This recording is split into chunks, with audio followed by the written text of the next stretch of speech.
നിയമസഭാ തെരഞ്ഞെടുപ്പ് ഒരുക്കങ്ങൾ ആരംഭിച്ച തെരഞ്ഞെടുപ്പ് കമ്മീഷനും ജില്ലാ കളക്ടർമാരുടെയും SP-മാരുടെയും യോഗം വിളിച്ചു. നാളെ ഓൺലൈനായാണ് യോഗം ചേരുക. EVM മെഷീനുകളുടെ പരിശോധന ഉടൻ ആരംഭിക്കും. തീവ്ര വോട്ടർ പട്ടിക പരിഷ്കരണ നടപടികളും വേഗത്തിലാക്കി.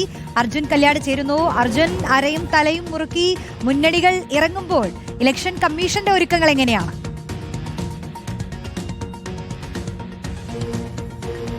റോഷ്നി, അത് തന്നെയാണ് ഏറ്റവും പ്രധാനമായി. രാഷ്ട്രീയ പാർട്ടികളെല്ലാം അതിൻ്റെ ഒരുക്കങ്ങൾ ആരംഭിച്ചു. സ്വാഭാവികമായും ഇലക്ഷൻ കമ്മീഷനും അതുകൊണ്ട് തന്നെ ഒരുക്കങ്ങൾ ആരംഭിക്കേണ്ടതാണ്. അതിൻ്റെ പ്രാരംഭ നടപടികളാണ് ഇപ്പോൾ തെരഞ്ഞെടുപ്പ് കമ്മീഷൻ ആരംഭിച്ചത്.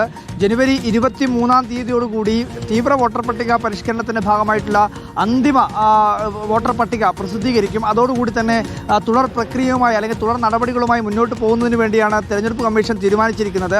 രാഷ്ട്രീയ പാർട്ടികൾ ഈ തീവ്ര വോട്ടർ പട്ടിക പരിഷ്കരണവുമായി ബന്ധപ്പെട്ടുകൊണ്ടുള്ള നടപടികളിൽ കടുത്ത എതിർപ്പും സമയം നീട്ടണമെന്നുള്ള ആവശ്യവുമെല്ലാം മുന്നോട്ട് വെക്കുന്നുണ്ട് എങ്കിൽ കൂടിയും ഇപ്പോൾ നിലവിൽ ജനുവരി 23-ന് ഈ പറയുന്ന അന്തിമ വോട്ടർ പട്ടിക പ്രസിദ്ധീകരിക്കുക എന്നുള്ള നടപടികളാണ് പ്രധാനമായും തെരഞ്ഞെടുപ്പ് കമ്മീഷൻ ഊന്നൽ നൽകിയിരിക്കുന്നത്. അതോടൊപ്പം തന്നെ മറ്റ് സജ്ജീകരണങ്ങൾ ഇപ്പോൾ പ്രതീക്ഷിക്കുന്നത് ഫെബ്രുവരി അവസാനത്തോടു കൂടി തന്നെ ഈ പറയുന്ന തെരഞ്ഞെടുപ്പിൻ്റെ വിജ്ഞാപനം ഉണ്ടാകുമെന്നും ഏപ്രിൽ 2-ാം വാരത്തിലോ അല്ലെങ്കിൽ ഏപ്രിൽ മാസത്തിൽ തന്നെയോ തെരഞ്ഞെടുപ്പ് നടക്കാനുള്ള സാധ്യതയാണ് ഇപ്പോൾ കാണുന്നത്.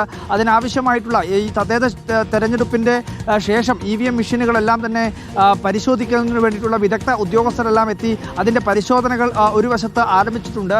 അതോടൊപ്പം തന്നെ ഈ ഉദ്യോഗസ്ഥർക്കുള്ള പരിശീലന പരിപാടികളും തെരഞ്ഞെടുപ്പ് കമ്മീഷൻ ആരംഭിച്ചു.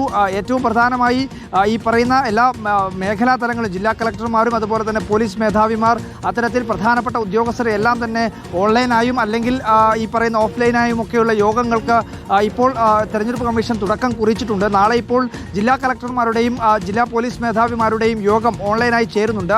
അതിനകത്ത് പ്രാരംഭമായി ഇതുമായി ബന്ധപ്പെട്ടുകൊണ്ട് നിയമസഭാ തെരഞ്ഞെടുപ്പുമായി ബന്ധപ്പെട്ടുകൊണ്ടുള്ള നടപടികളാണ് ചർച്ച ചെയ്യുക. അതിൻ്റെ പ്രാരംഭ നടപടികൾ ഏത് തരത്തിലാണ് എന്നുള്ള കാര്യം തെരഞ്ഞെടുപ്പ് കമ്മീഷൻ ആ യോഗത്തിൽ വിശദീകരിക്കും. ശേഷം ഒരു ഏതൊക്കെ തരത്തിൽ ഒരു ചെറിയ രീതിയിലുള്ള ചർച്ചയും ആ യോഗത്തിനകത്ത് നടക്കുകയും ചെയ്യും. എന്തായാലും മുന്നണികളോടൊപ്പം തന്നെ തെരഞ്ഞെടുപ്പ് കമ്മീഷനും നിയമസഭാ തെരഞ്ഞെടുപ്പിനുള്ള മുന്നൊരുക്കങ്ങൾ ആരംഭിച്ചിരിക്കുകയാണ്. അതിൻ്റെ പ്രാരംഭ നടപടികൾ ആരംഭിച്ചു എന്നുള്ളത് തന്നെയാണ് തെരഞ്ഞെടുപ്പ് കമ്മീഷനിൽ നിന്നും മനസ്സിലാക്കാൻ വേണ്ടി കഴിയുന്നത്. അതിൻ്റെ ആദ്യഘട്ടം എന്ന രീതിയിൽ തന്നെയാണ് ഈ ഉദ്യോഗസ്ഥന്മാരുടെ പരിശീലനവും ജില്ലാ കളക്ടർമാരുടെയും പോലീസ് മേധാവിമാരുടെയും ഒക്കെ യോഗം വിളിച്ചു ചേർക്കുന്ന നടപടിയെ നമ്മൾ കാണേണ്ടത്. റോഷ്നി, ശരി, ഒരുക്കങ്ങൾ അങ്ങനെ തുടങ്ങിയിരിക്കുകയാണ് ഇലക്ഷൻ കമ്മീഷനും. അർജുൻ കല്യാടാണ് വിശദാംശങ്ങൾ നൽകിയത്.